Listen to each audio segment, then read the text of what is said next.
Yeah, this is your brother Elder Blacklight breaking it down for you. This sister here is at the African American Museum in Detroit, talking about the police unit called Stress. Now, don't nobody know she's going to give some commentary about she's at the African American Museum and they're giving a dialogue there, various community council, common council people there, breaking down what they believe to be known about the 67 riots. And they're going to mention stress. But the reason why stress occurred is because the regular police couldn't handle us. My particular generation back in the 60s were fighting police back. We were turning over police cars. Two police on the beat be walking down the street. We come out the shadows, beat them up and take their guns. They try to move us off the corner. We bait them out the car and we swarm them. We had brothers on the roof sniping them. So they got these whiteys from the Vietnam War, and they were half shell shot, half crazy. And they made a police unit called Stress. I forgot what Stress stands for, but she might know. I'm gonna give a commentary after this or on the next one. But she's doing her research. I got this video off of YouTube. Type in Stress, Detroit Police Unit. Evening, Fabulites. I'm reporting to you live again from the Charles H. Wright Museum of African American History in Detroit, Michigan. And I looked up a week ago. I'm like, there ain't been no events at the Wright Museum. And it's been like a shutdown. I don't know if that's leading up to, this is the week of the 67 rebellion. So there's been a year of programming that started in June of 2016 leading up to this. So there'll be a bunch of things going on. But the event today was on stress and police killing blacks in Detroit. For those of us who didn't know, STRESS is an acronym for police force. And stress stood for keep our streets clean, to keep us safe. I'll see if it's in my notes. But it was something that sounded very innocuous but wasn't. So, the event opened with, and I had heard part of the story before, but a member of our community kind of shared his experience of being a 12-year-old who had been accepted into Exeter.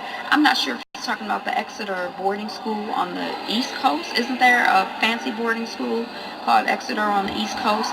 He was on the street with his 22-year-old brother, and he saw some white hippies in a car in his neighborhood.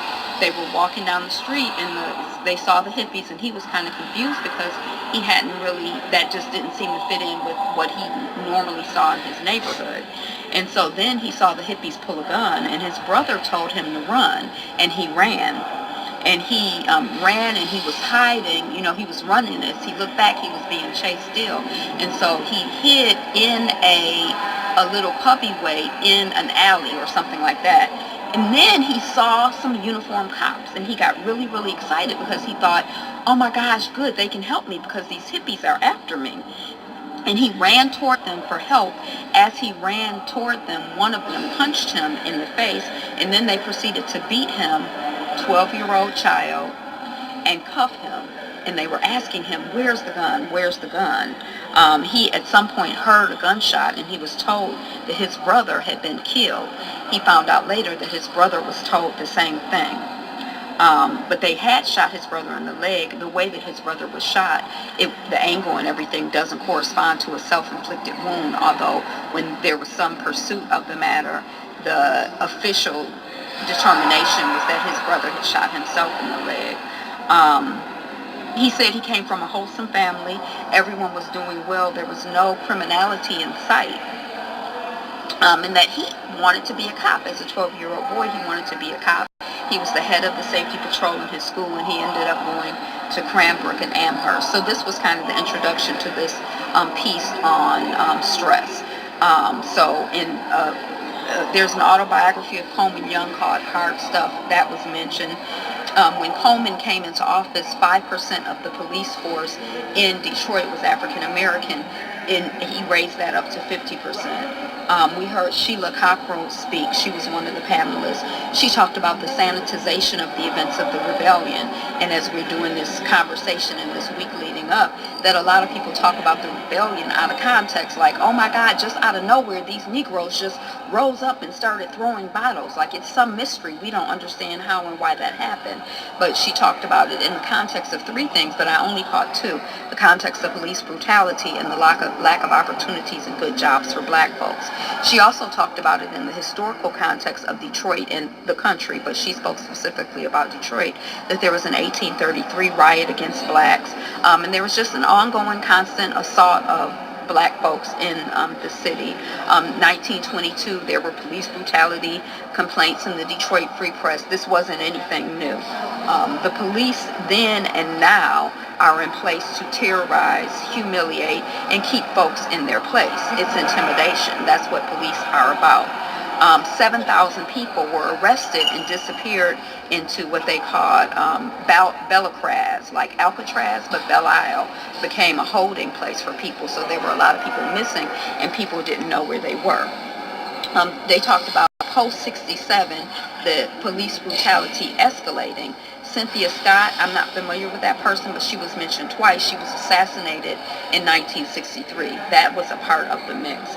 Stress was designed, she said, as a payback to black folks because the police department felt that they had to turn their streets over to another law enforcement agency, because I think that, it wasn't the local police department, but, within the hierarchy of the law enforcement, there were other forces that came in, and so the Detroit police was upset about that. And that on this stress organization, they were the most dangerous and aggressive cops that were put into stress. These were folks who had a history of brutality, and they went about the job of killing folks, executing black folks, beating black folks. Joanne Watson, who's a former councilwoman, as well as I think Sheila Cockrell was, but she talked about law enforcement being put in place to catch folks running away from enslavement. She talked about Algiers as the murder of 3 black teenagers. She talked about Detroit not being any city, and that it's the blackest folks in the country. And I love to say these days, blackity black, black, black. She talked about there is no accident that the Republic of New Africa came out of Detroit, that the Nation of Islam came out of Detroit. Not just continued the list, the League of Revolutionary Black Voters came out of Detroit. The Shrine of the Black Madonna came out of Detroit. Just as you pay attention, there's a vibration that comes from Detroit that's unlike anything else in the... I'm going to stop it right there. Now, I told you, I was telling y'all this in my previous videos. See, we got this brother named Seti, that's, I don't know what he's doing. But anyway, this is my point of view that Master Farad came to Detroit. The Honorable Elijah Muhammad was residing here at that time. And Master Farad Muhammad knew what type of brothers and sisters were here in Detroit, especially on Black Bottom. It wasn't no accident that he, went to Black Bottom first. And y'all don't put 2 and 2 together. You got to break down every little thing, for you to start getting it. And every time you go back in history, you're not going to be able to break things down chronologically. And when the story is being told, you know, they could slip in anything. They could slip in that Master Farad Muhammad was a criminal running con on the people, which don't make no sense. If you were out to take the people, you wouldn't give them confidence.